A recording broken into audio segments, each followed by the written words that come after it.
Welcome to No Password Required. I'm your host, Jack Clabby, a cybersecurity attorney at Carlton Fields, PA, here in Tampa, Florida. And with me is... I'm Sarina Gandy, the Senior Marketing and Communications Analyst at Cyber Florida. We just finished a great conversation with Madeline Sedgwick. Madeline is a Senior Cyber Research Engineer and a Threat Analyst at Palo Alto Networks Unit 42. Sarina, what stood out most from our conversation? Yeah, there were so many things that stood out to me. She was just such a badass, honestly, which we get to later in the episode. But I think what stuck with me the most is how driven Madeline is. There were several times that she was telling us about her journey where it seems like she really just dives right in, even through fear or some like unsureness. And she just gives everything her best go. And I really love that perspective and that mentality. So that one's going to stick with me. What about you, Jack? I think that she explained really clearly the role of a research engineer and a threat analyst in taking what you've learned right from that process and then putting it in writing to briefing others. Right? Is that process of, okay, how do I learn all this information? And then how do I distill it down to what somebody else needs to know urgently? That's a process that we've talked to threat analysts before. We've never really explored this process. And Madeline is very generous in sharing with her how she goes about doing it. So you've heard a little bit about what we took away from the discussion, but let's hear now what Madeline has to say.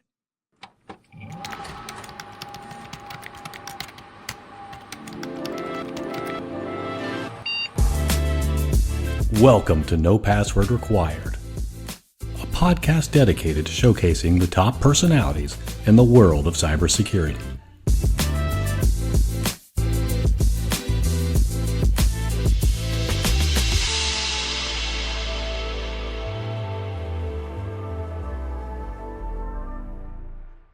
All right, and we are back, and we're here today with Madeline Sedgwick. Madeline, welcome to No Password Required. Thank you so much for having me. It's nice to talk to you. Now, Madeline, you served 6 years in the Navy as an intelligence specialist. You were among the first to really specialize in cyber operations. What was that like, getting involved kind of in the early days there? And you tell us a little bit about working to get what became U.S. Cyber Command off the ground. Sure. So kind of an interesting story. Start off as a very junior 19-year-old intelligence specialist straight out of boot camp. They really didn't have a training pipeline at the time for cybersecurity or cyber anything. So when you get orders, you get brought in. It's a big celebration. And Chief came up to my name and said, "You are going to Augusta. I hope you like golf." And I had no context for this, being a Floridian my whole life. You would expect me to know, did not know. And I found out quickly that's where the Masters tournament is hosted.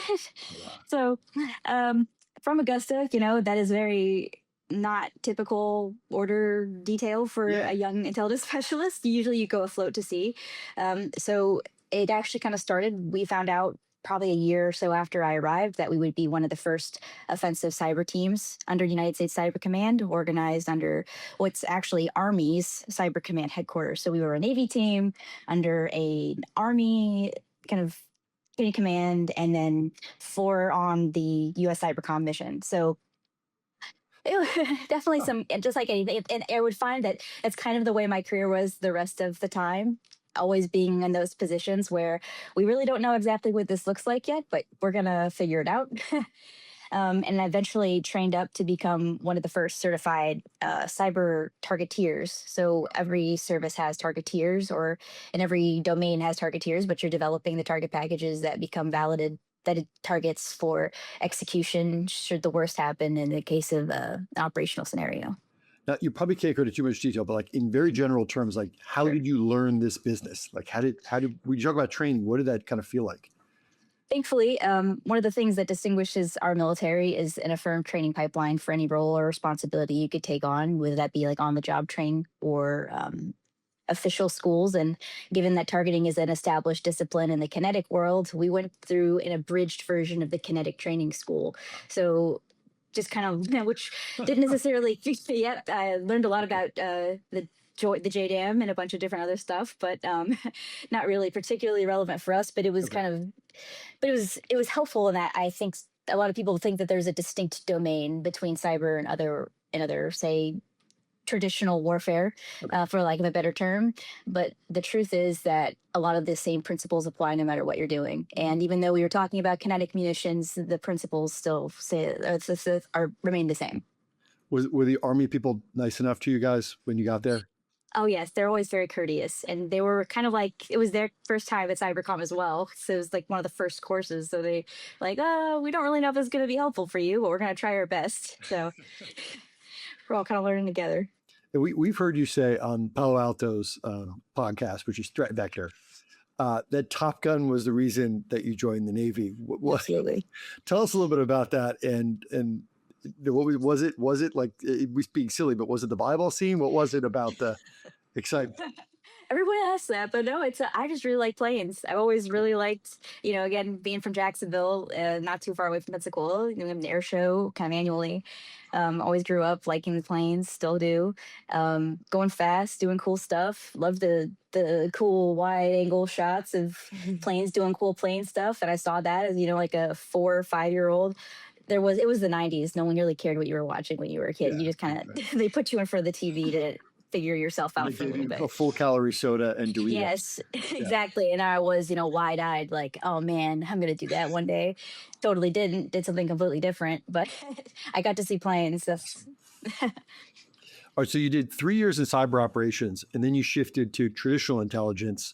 Yes. Deployed at sea. What was that transition like? Abrupt, but you've got to be prepared for, we call it Semper Gumby, always be flexible. So you got your orders. It was pretty short too. I found out that I was going to Japan, and I had about a month and a half to get to Japan. So went directly. I flew and met the ship while it was already underway. So I got very much thrown into the deep end from being kind of a sheltered shore duty sailor to immediately going on an MH-60 and getting flown to meet the ship while it was underway. Wow. So right into the deep end. Yeah. That just, for somebody not in the service, that means landing on a ship? Oh, yes. Wow. Okay. So well, it's at sea doing, it's really cool. I've got some cool pictures from it. Yeah. Oh, that's incredible. Yeah. All right. So you've worked as a contractor, you've been a government employee, and now you're at the name, right? Sort of a major cybersecurity company. What do those worlds get right, and what do they get wrong about cybersecurity? Everybody, it's a very hard question to answer, right? Because everybody's got their own perspective, right? And I'll start with the private sector because I think that that's probably what's fresh in the mind and most prescient, right? And that's prescient. I say prescient because there's this disconnect between sometimes cybersecurity companies and firms and the national security role that they unwittingly have to take, given that they either are their equipment or software is being used to protect some of the most significant national security systems and projects that the government operates. So sometimes, you have the best and brightest talent without any context, any operational context, or even sometimes any SOC context. So I meet very intelligent, very experienced software engineers who have never worked in a SOC, and they're trying to build a platform for a SOC. Or you are writing a mitigation plan for somebody who's going to be taking it and trying to hunt in their network for threat activity of significance. And you're trying to write the rule book for somebody not knowing how they're going to hunt, how they're going to try and find it. You kind of presume something. So unless you have that operational experience, it's very hard to meet the gap that's necessary. And I find cybersecurity to be of immediate national security consequence. And I think that the recent conflict has highlighted that for everybody, at least in the field. Yeah, you're talking about using essentially private software to protect national security assets from government agencies. And then what is a national security asset, right? I mean, critical infrastructure, very prescient and relevant in the state of Florida, right? Yeah. We have a lot of transportation logistics hubs. Not only that, people think of travel, they think of Disney World, but we also bringing in a lot of logistics. And we're also a major technology and aerospace development hub as well. So thinking of all that together, right, those are huge, we call them key targets for any potential adversary. So that's kind of the inverse, right? You ask kind of, where does everybody get it wrong, get it right? On the government side, sometimes they expect everybody to operate the way that they operate, and there's not much appreciation for the difficulty of translating a strategic objective to the tactical. How do people on the ground actually meet the goals you want them to achieve? And of course, getting everybody on the same page as far as what they need to know to do the job the most effectively is also a huge challenge. So you ended up now at Palo Alto's Unit 42. For people who don't know, what does Unit 42 actually do? That's great. So Unit 42 is the threat intelligence organization within Palo Alto Networks. We support both the direct customer base and customers that, specifically on my team, in particular the national security team, we provide direct support to government partners and build trusting and sharing relationships with those government partners to be able to enable them with our intelligence. So pretty big threat intelligence team of great, excellent engineers and analysts, but kind of divided a little bit internally between where we're more kind of private sector, customer focused, and government focused. Okay. On the government side, Madeline, are people, if they typically came out of government themselves now, or is it a mix of folks? Our team has a mix. Most of our practitioners are people who worked for their respective governments, and we've got an international team representing stakeholders from around the world to bring their government experience and use that to kind of bridge the gap between the private sector company and the needs of that specific government customer. So your primary portfolio is covert networks used by nation-state actors to evade detection. What does that work look like in your day-to-day life? Tricky. Which of course, yeah, it's the easy question. But what is a covert network is a question I'll answer first, because a lot of people imagine, you hear the term ORB, or operational relay box network, sometimes obfuscated network. Essentially, traditionally, you wouldn't have to spin up an entire network to hide what you're doing. If you're a malicious actor, you can take an IP, a domain, stand up a virtual server, and then temporarily occupy that server, do what you need to do, and get off. And that's still very much what happens. But in the case of our larger nation state threats, they want more persistent availability of infrastructure that they can control to, say, tunnel their traffic from the first hot point all the way through to the attack infrastructure. And they separate out sometimes infrastructure that interacts with the potential victim versus what they use for what I would call transport and maneuvering. You're going to hear me use a lot of military terms because that's, I think, the best way to describe it. You're basically, if you're a foreign cyber force, you're maneuvering through the cyber terrain trying to get to your objective. And to be able to hide that better in plain sight, they'll use different bespoke protocols, tunneling methods, different types of high churn environments that they procure kind of periodically to hide their activity. So tracking that is a huge problem for the greater security, I think, industry, because we are now trying to proactively identify these intentionally hidden and difficult to track networks. And that requires a little bit of what I call flow math, or activity math, behavioral analysis that you have to apply to big data sets to be able to discern what's noise from what's true, positive, negative, or malicious activity. My gosh, that is fascinating. Oh, I'm sorry. listening to like, oh my goodness, yes, tell me more. That is so interesting. So you describe yourself as doing fusion analysis, or blending intelligence tradecraft with network defense. First, have you considered trademarking this? And second, what does it look like when in practice when you're deep into an investigation? Those great questions. So first off, I can't take any credit for fusion. That's a very, in my background, fusion analysis is the fusion of different intelligence sources, so imagery, signals, etc. And they adopted kind of and you'll see that a lot in cyber, kind of borrowed the term and applied it to the fusion of what typically was operational intelligence, so what we call like deployed sensors detecting threats on a network, and intelligence practice. Especially the position, like the role of cyber threat intelligence analyst, I consider that to be a redundant phrase, because intelligence is always about the threat. We're always looking for the threat. So in my case, I just call it, could be fusion. That's what the name of it is. But cyber intelligence is really, I think, the core of the topic.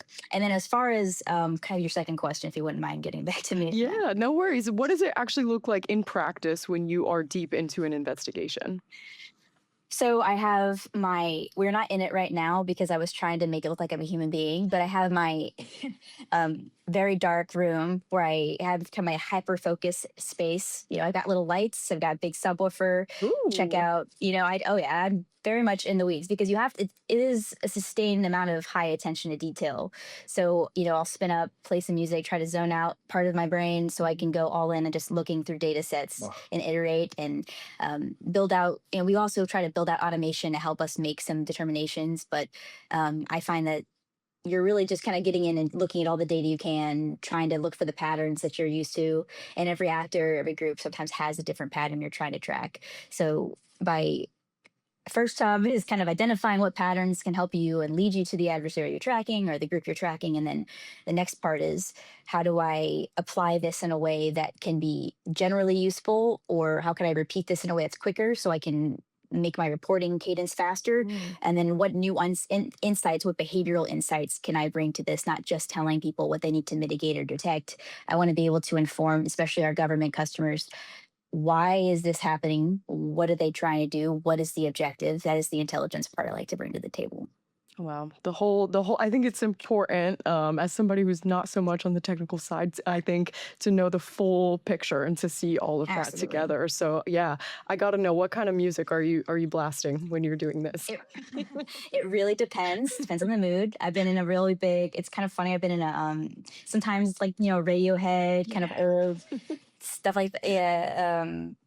Portishead kind of deal where I just have the slow 90s, early 2000s jams bumping. And then other times it's like 100% all in, like Nine Inch Nails, EDM trance. Just, I'm glad that I'm kind of home by myself with my cats most of the day. So it's just me and no one has to see what's going on. But like I'll have the whole, and no one has to hear it either. I hope my neighbor doesn't hear. I'd feel bad because my room's right in the corner, and I'm like, don't mind me. I'm just, me and my cat. We're just finding some threat actors, doing some nation state tracking. They don't know what I do. I don't think they must think I'm some kind of, I don't know. That is so funny. Well, don't worry, you're not alone hanging out with your cat all day. I'm right there with you. They help us. They're right there. It's true. Okay, so you have talked about ghosts in the wire, incidents that look alarming but aren't actually what they seem. Can you tell us the story behind bad packets don't route and how that became your professional motto? So one of my favorite roles when I was still working for the government was kind of getting what I would call like the trash bin problems, which makes them sound discarded. It's not because they're not important. It's because they don't really fall neatly into a category, and there's some badness here, and we need to figure out what's going on so that we can know how much the government needs to worry about this problem. Is this like on a scale of full on compromise, or is this just an anomaly? And there have been a couple times where you have a very motivated group of people who have come to your team with a problem. And in this particular case, it was a team that kind of did regular inspections, found something anomalous in their inspection, and were very, very convinced of its outright maliciousness.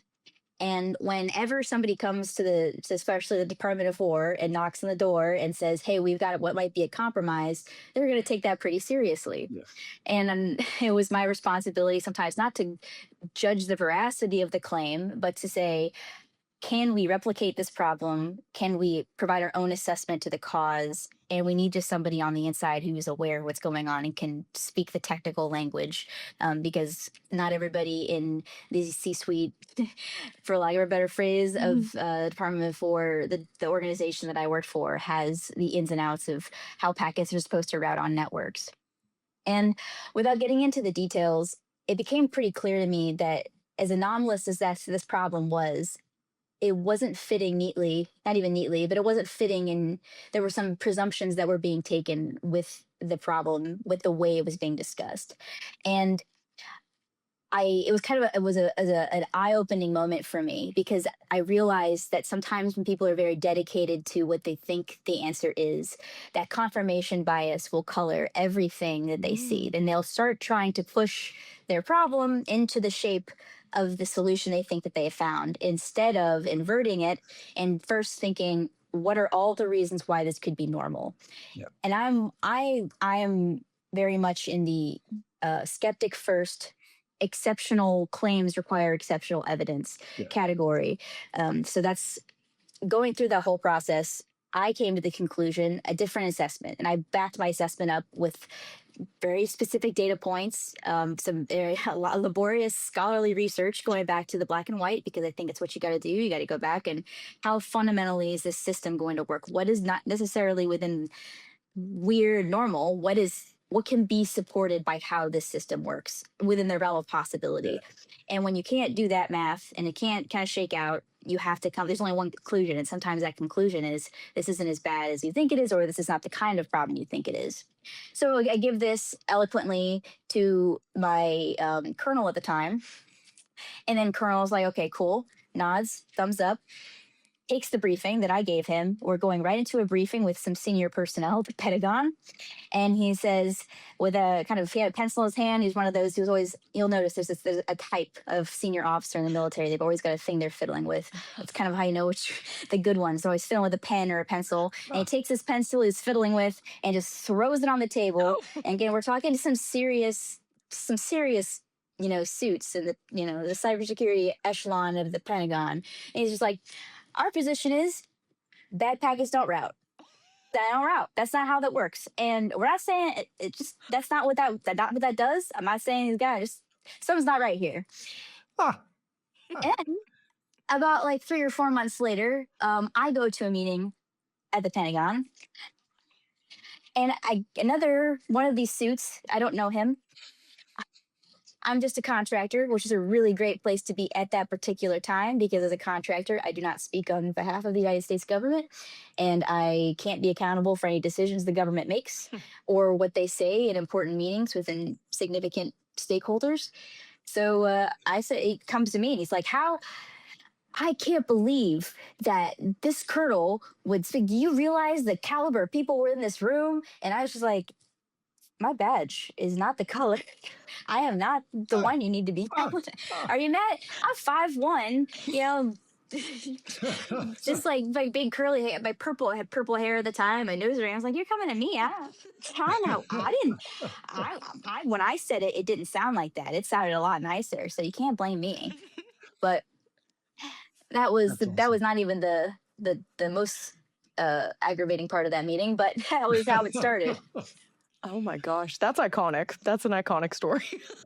But thank you. But that's like a skill set then that you have because of your knowledge and your hard work, right? Is you can tell the difference between a threat that's a serious threat and a threat that's not a serious threat, or might look at its face that way. And that's like a burden to some degree. One of the things that you've, Volt Typhoon is something I think you've mentioned as being a watershed moment for domestic cybersecurity. But I think you've been a little frustrated about how the defenders may have responded or didn't respond. What do you think are some of the gaps that exposed? I think this is something we kind of continue to experience, right? Is this expectation, right, that if I have a malicious actor on my network, surely one of the signatures I have deployed is going to catch some indication of that activity. It's going to alert somehow. Yeah. That is always the presumption, right? And so if I go to somebody with an indicator, had a case that I'm kind of working on with a coworker, a peer of mine in another organization, and she's had this experience as well. We're going, you bring an issue to somebody, and kind of the inverse of what I was discussing earlier, we don't see it in our network, therefore it's not there. That is a different part of the same problem.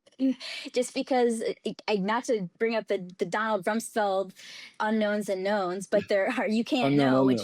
Exactly. It's like not a known, but just because it's not alerting doesn't mean it's not there. In fact, that's kind of the entire intention. And so, I guess, very pragmatically, right, there might be a defender out there who hears that. It's like, well, how am I supposed to know if something's in my network if it's not alerting?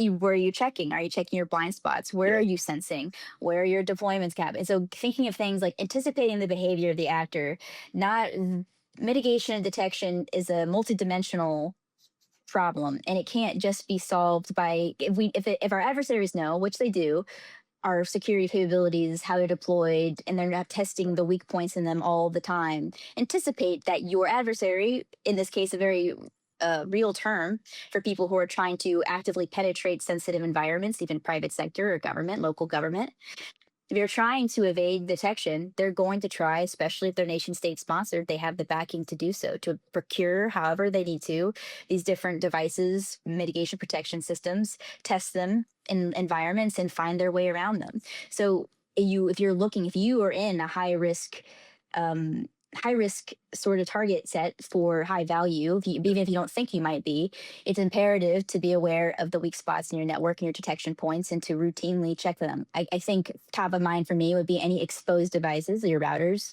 VPN concentrators, anything that might be exposed to the internet, whether you need it to or not. Routinely, constantly a high value target, because access to one of those devices opens many, many doors inside the network. So what does it look like when you're in the initial sprint? Like when you get a 0-day or a geopolitical crisis and you've got to get from, okay, I just found out about it, to I'm the expert, I need to brief someone on it. What does that look like? A lot of self-doubt. Okay. In the phrase, because again, I think that's kind of the pragmatism of it. The humility is an important part, right? Because I go into a problem and assuming what might be the issue at all times, I'm not going to get a good answer, right? So I try to approach every new major. You got to work quickly, rapidly, almost with a block on your back of taking whatever information I can, running through our telemetry. That's kind of the workflow. It's always been just pulling as much data as you can, searching at things that don't even seem relevant. Sometimes we'll come up with new avenues, right? So I just kind of cast the net as wide as possible, pull all my information together. I think it's a gift from the intelligence background to have those questions in the back of my head at all times. Who needs to know? What do they need to know? What's the most important thing? What's the alligator closest to the boat? Putting that information together and trying to quickly, like, who, what, if I can answer my 5 W's and an H, who, what, where, and where, why, how, as quickly as possible, at least to get a risk determination, right? So is this exploited in the wild? Is it being exploited by a nation state? It can be exploited remotely. How quickly can it be exploited? How complex is it to exploit? All the questions you want to answer. And I'm sure SOC managers and CISOs are answering all the time whenever something comes out, but those are still just as relevant when you're trying to kind of build the picture out. And then on that hand, like if I can and see active exploitation, where are those attacks coming from? How can I characterize it? Is it aligned with our known tactics, techniques, and procedures of threat actors? Are the infrastructure they're using, is that aligned with anything that we're currently tracking? And if not, does the flavor of it, the shape of it look similar to somebody else? And that's something that I guess just a lot of reading can give you, is that kind of distinction between one group or another. Wow. You've done these kinds of briefs with colonels, generals, and governments around the world. What gets lost in translation between the analysts and the decision makers? It's something I'm actively trying to kind of, whenever I do have these conversations, to bridge that gap, is that that distillation that happens most often between all the detail, the operational detail that is required for an actor to access a system, maneuver on that system, gather all the information they want to either steal or obtain otherwise, export all of it. What are they looking at? That can all be lost in the incident response pipeline, because a lot of that is considered to be very sensitive information. You don't want to share that broadly, which makes total sense. But all those little nuggets of information are grains of intelligence value. So sometimes when you have to distill those details down to a broader audience or even to a more senior audience, you have to try and figure out the way to capture all of the detail that's present there about who this adversary is and what their intentions are, without frankly getting boring or dull, which gets easier with practice. You find out, like, okay, this is what they're looking for. And sometimes you have to do, I call it like kind of the oracle mysticism. You've got to just look at everything, and based on the mysticism of probability, right? You have to put all these things together and presume, like, I give you with some degree of confidence, low, moderate, or high, based on kind of my gut sometimes, what it is I think the intent here was. Because I think the adversary's intent, the actor's intent, whichever word you prefer for your corporate or government environment, all of that is very valuable when you're communicating risk, because the question then is this something we're going to have to worry about in the future? Is this something that is a consistent or persistent threat? Being able, because that's also part of the risk calculation. I think sometimes we get so focused on a particular campaign or particular incident that becomes the focus.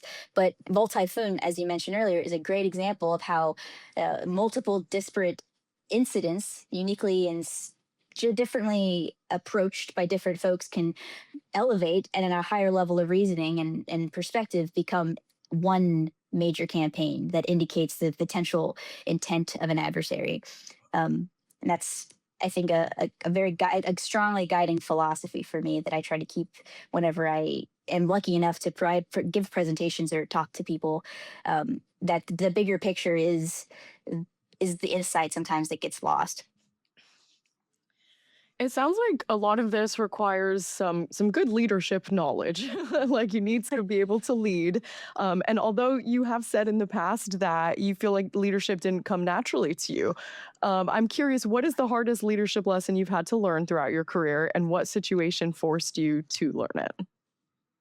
So I will say, lucky when I was deployed to take some time off of the intelligence work cycle, which can be very demanding afloat, to apparently go to the harder work center cycle of maintenance. And on a ship, maintenance is everything. Mhm. You have to keep everything. You have to keep the ship from rusting. Rust is the number one enemy on naval warship. And I was the work center supervisor of what's called ER09. It's the repair division for the repair of firefighting equipment, and specifically kind of the fire CO2 bottles, stuff like that, fire hoses that each division on the ship, each organization has to maintain. So I took, as the work center supervisor of that division, I had kind of what we call like the misfit lost children, and I was one of them. I was the leader of the lost children, because everybody has to donate a person to contribute to the maintenance of this work center. So there's, a bunch of people who are not doing the job that they came to the Navy for, who are usually no older than 22. I was only like 23 myself at the time, who usually don't want to be doing what they're doing, and then get put into a very, very demanding workflow, which is the maintenance of all of the major, arguably one of the most important equipment sets on the ship. So I think the challenge kind of is clear the more I talk about it, right? You getting a bunch of younger adults to do a job that they neither signed up to do nor likely wanted to do in an environment they don't want to, comes with challenges, right? And I volunteered, so I kind of knew what I was getting myself into to like a 30% degree. So had kind of joyfully had a lot of attention on us, because the maintenance inspection that the ship has to go through to certify is a huge part of our responsibility, because we contribute to a significant portion of the ship's equipment that needs to be maintained. So, trying to motivate kids, for life, because we are kids, right? I don't think you're an adult until like 25, but if you're a kid and you're trying to get out of doing this menial labor that is so high visibility that the captain will go through and look to make sure you do what you're supposed to do, it's really hard to sell, like, sorry guys, we have to stay here until 1800 tonight, and I can't tell you exactly when we're going to be getting out, because we are now part of engineering, and engineering is going to be here until 1800. So we're part of the team. All that to say, I guess, it was a challenge, because you're having to kind of meet people where they're at in so many different ways. I think that was the biggest takeaway. Don't take yourself too seriously is probably my number one motto, if I could put that on a t-shirt, because the second you walk into a room and everyone can immediately feel whether or not you think you're better than them, or you think that you can tell them what to do. And a lot of people, myself included, automatically recoil at that sort of personality. So I kind of try to be like, listen, I'm right here with you. I'm going to be doing the work with you. We're all in this together. Like, there's nothing that's more frustrating than a leader who wants to tell everybody else what needs to be done, but then you can't find them when things get really hectic. So I think that was, and I think it's probably just for the military in general, right? Having to get a bunch of people who don't necessarily want to be doing the job that they signed up for or didn't sign up for. You get a lot of volunteer opportunities in the military, whether you want them or not. It can be a challenge. And I think, just, again, being a human being about it, remembering that everyone's a person, that no matter what I think I know, there's probably somebody who knows more about me. This humility, I think, is the guiding principle. I just try to remind myself, right, that I really don't know. I don't know anything. I just try my best at what I do every day, and try to learn as much as I can to fill the gaps. And sometimes that works. Sometimes you really can't help it. But I think that it ended up being that I got to enjoy some very strong relationships with my sailors, and I appreciated that. Madeline, you've mentioned Lieutenant Kaler by name as someone who gave you a platform maybe before you felt you had earned that title. What was that like to have the support of someone like that? It's essential, right? Especially, and I don't like to focus on it personally too much, right? Being a young woman, because I think that is one of many challenges that someone can navigate in the military. It's challenging for anybody, but it does feel sometimes it's something you have to think about, right? Is this person treating me differently because I'm a woman, or because I'm just new, or what's the issue? So to have somebody in a position of leadership who is regarded as an expert, knowledgeable, strong, he was a submarine officer before he came to cyber, went to the Naval Academy. I respected him quite a bit because he kind of done the work and was very knowledgeable himself. To have somebody that you respect put you in the position where you have to kind of show yourself to the rest, right? And it was my first briefing was a briefing to a 1-star admiral, which seemed like such a huge deal at the time for young ISSN Sedgwick. Is like seaman, very, very junior in the rank. And the last thing he told me before I walked in, which is very on brand for a naval officer, he was like, "Don't screw it up." And he walked. But I mean, he did. And then eventually it also, picked me to go give a briefing to the director of the NSA at the time during an exercise. So this is a person who very much had my back, was the one who kind of picked me above those other intelligence specialists that could have had the opportunity. And I got to learn how to do more stuff and got a lot of side-by-side training that ended up being the foundation of my cyber knowledge, right? Intelligence specialists didn't get trained on that stuff. I had to kind of figure it out for myself. But having somebody invest in that and believe that I was able to do it, of course, is an absolute game changer. And if you're in the position of authority, seeing the people in your team, recognizing you can't give everybody the opportunities, but seeing the people based on like the merit of their ability, the strength of their character, even just like you can trust them to get the job done. That becomes, and sometimes you might not know that entirely. You have to give people the chance. Giving an opportunity that he could have had for himself, that he could have he didn't have to step aside and let me do it. But that's, I think, the thing is knowing as a leader when to step aside and give your junior person the opportunity to step up and make themselves shine. Like that also reflects positively on you. And now that was the first step towards a long career. So I absolutely credit his early influence for just a lot of that. Well, we're going to take a short break now. When we return, we're going to pivot to the lifestyle polygraph. So stay with us. You're listening to the No Password Required podcast. We cover cybersecurity and a lot of other stuff.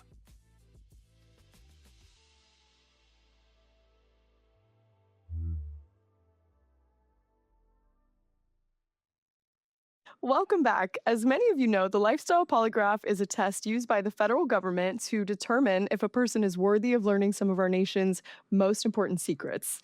Here, we use this for slightly lower stakes to determine whether our guests can join our fantasy cybersecurity squad. Madeline, are you ready for the lifestyle polygraph? I'm ready. Bring it on. Okay, so question number 1, Star Wars or the Potterverse? If you had to be a threat analyst in one of those worlds, which do you choose and what is your first problem to solve? Oh man. I have to pick Star Wars because honestly, the complexity there of having to deal with. Can you imagine having to be like a cyber analyst on the Death Star? That'd be a bad. I can't imagine that's.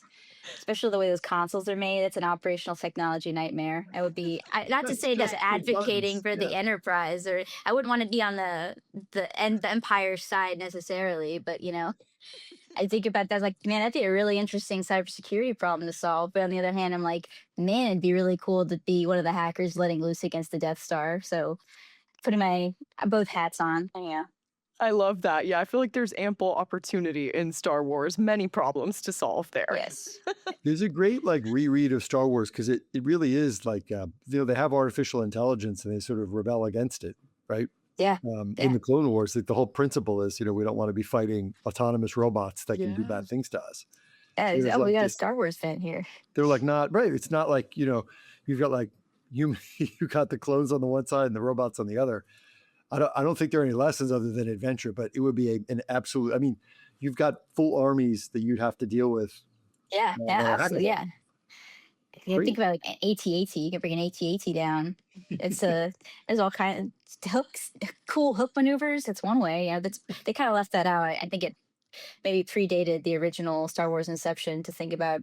We're still doing like it was even pre-space lasers. We were still kind of figuring that cyber war thing out. Right. It could have been somebody behind a hill taking it down by pressing a button and jamming Exactly. it. Or just a- Well, yeah, like the electronic warfare. Yeah, it's a sister discipline. I love it. I have to say, I just finished my first watch of the original 6 movies, and now I'm catching up on everything else. I have such a long way to go. I can't wait to get to Clone Wars, what you guys were talking about. I've heard that one's I'm not even that old, but to hear original 6 movies is still kind of like, ooh. I get it. I know the person who showed it to me has been referring to it like that, so that's how I'm gonna keep going with it. But They've got like It's arrogant by now. they've got traditional intelligence in there. Like Rogue One is very good. Serena, you're gonna get to that Okay. soon. That has like legit traditional intelligence stuff in it too. ooh, Yeah. okay. I'm Yeah. excited to make these connections in my own watches. I'm excited. I'll be thinking of this episode. I think So- R2D2 hacks a door. Sorry, I He need to go does. off track. You're right. There's I'm one like it. where- I'm loving this. I They're think hacking we need it all. to do a no It's all Pass R2D2. Required rewatch together. I love it. Okay, so question number 2. We here at No Password Required have been critically low on Weird Al Yankovic content. So seeing your Dragon Con Polka Master costume felt like a correction to that. What led to that choice, and where do you stand on his food-related parody songs as a whole? My Bologna is a classic, right? It's also the easiest to learn on like a $15 accordion that I brought with me to the convention. Why? Well, I have big curly hair. Weird Al Yankovic also has big curly hair. Got a prominent nose, so does Weird Al Yankovic. All I needed to keep the picture together was the wire rimmed glasses and a mustache, which I absolutely wore. And the entire time I was walking through the convention, I had people kind of like staring at me, like, wait a minute. It's like giving me that blatant look in public. awesome. Like, and I was giving them like the head nod, like, what's up? Stay weird. Because I am. It's Dragon Con, man. You can't tell. It doesn't matter anyway. We're all just kind of, everyone's wearing everything. And I have my whitewashed jeans. Yep. Big Hawaiian outfit. Just sometimes you just got to be weird. If there's one thing Weird Al told us, That is You're very weird. true. You're Still weird. kid. remarkably well recognized. International. very much- International. Very much so. People know who he is, right? By My look most and- popular costume, too. That's awesome. If you can't be him at Dragon Con, where can you lean into that? Okay, it feels like the right place. Exactly. All right, question number 3.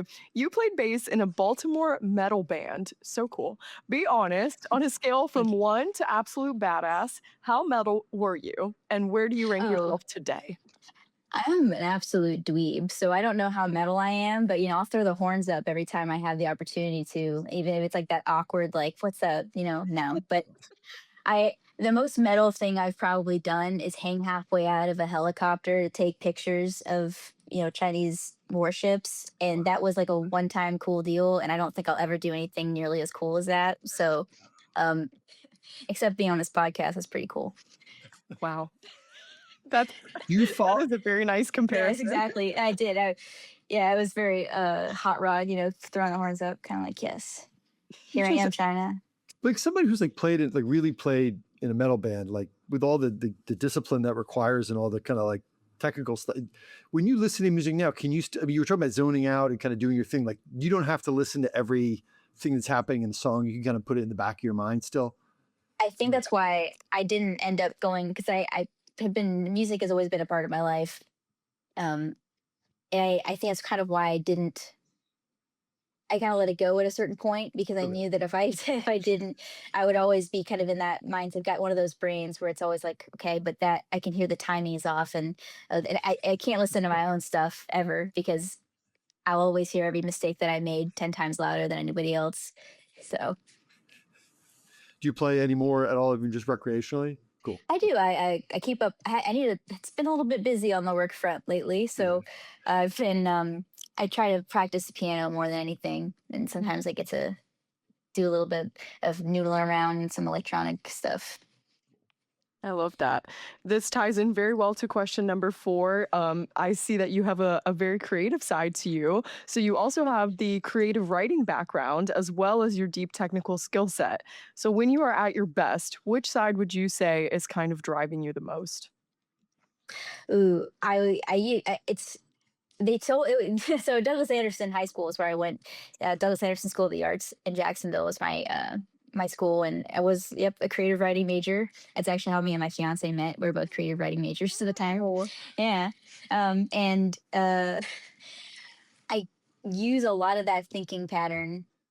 Both like it lent well to intelligence work and like kind of that literary analysis part of the brain. And it also lends well. Technical writing is now the only writing that I do, mm. but I do a lot of it. So having the fundamental grasp on grammar, sentence structure, the variation, the necessity of varied sentence structure, all of that was very helpful when I made the strong and endless pivot into very dull technical writing, and now the academic writing as well.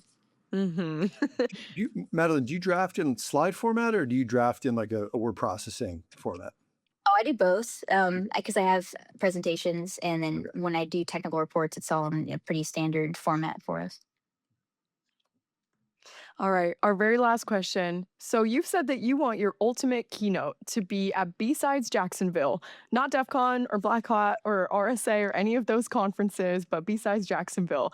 Tell us why. Defend that answer. Because I'm Duval 100% through and through. I've been Duval since the day I was born, even though I wasn't born here. I was quickly brought here as an infant.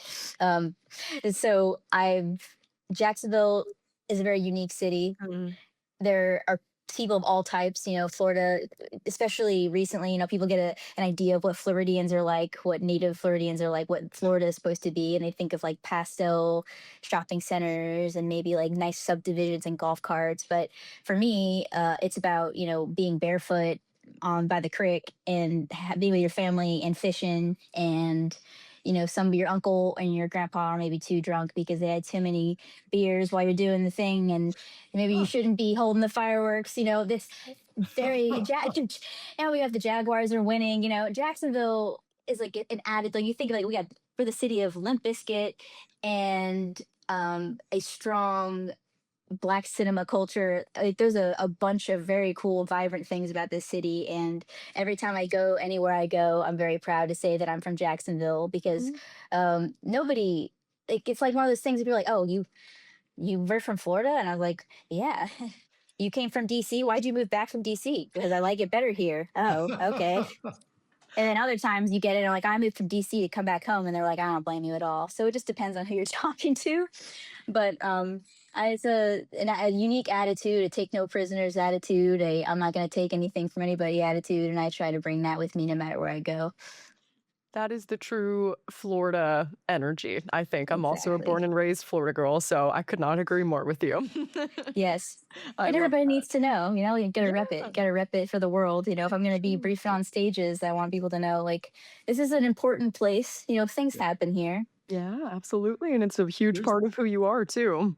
there is the idea of like, if people don't know about Florida, we don't need to tell them, but I don't like that. I say, I want them to know. I want Florida to get the, the reputation that it really deserves, which is a good one. Right. Absolutely. And there are people who are from Florida, not just people who move here. Even though I have somebody who moved here, there are people from Florida, and it's Yeah, it's and really we're pretty nice. it is. And some of the nicest people I know are from Florida. It's the attitude, the way people are always willing to have a conversation with you, even if you just, it's a good attitude to have. And I hope that that's something, as we bring more people into the state, I hope that that's a culture that we could share a little bit with our new Floridians, so we can all kind of it's not just about the sea turtles and knowing how to shuffle across the beach. You also got to hold the door open when you go to the Publix to get your pub sub. That's right. Amen I to think that. Publix is the thing that is like one of the best things about Florida. And I said my wedding cake was a Publix wedding cake, and I tell people that all the time. And you're like, yeah, it was a really nice wedding cake from Publix. It was great. I love It was that. made by somebody who had a good, high-paying job in a well-run company, right? I mean, there's something about it that just it's the right way to do business, and I love that. That I think is like Florida in a nutshell in a way. So Absolutely. All right, Jack. So with all of this being said, what do you think? Does Madeline have what it takes to join our fantasy cybersecurity squad? Madeline, you sure do. And so welcome. Thank you. You can be our senior cyber research engineer for our fantasy cyber squad. Thank you. I don't know if we have enough monitors or subwoofers, so you might have to bring some of them from home for you, but we can give you what we have. I'm good. Madeline, thanks so much for coming on and joining us on the podcast today. If our listeners want to connect with you, how can they do that? Sure. On LinkedIn, I'm at Emmy Sedgwick, or search Madeline Sedgwick. Also, that's probably the best way, the easiest way to reach out to me. Very cool. All right. Well, that brings us to the end of the show. Thanks so much for listening. For the entire No Password Required team, I'm Jack Clabby, and we'll talk again soon. Thanks for listening to the No Password Required podcast. Join us next time for more with your favorite cybersecurity personalities. In the meantime, consider liking, subscribing, and sharing this episode. You can find us on social media at NoPasswordPod. The show is produced by Cyber Florida, and a special thanks goes out to our friends at Carlton Fields and Reality Shift. For more information, visit our website at cyberflorida.org/pod.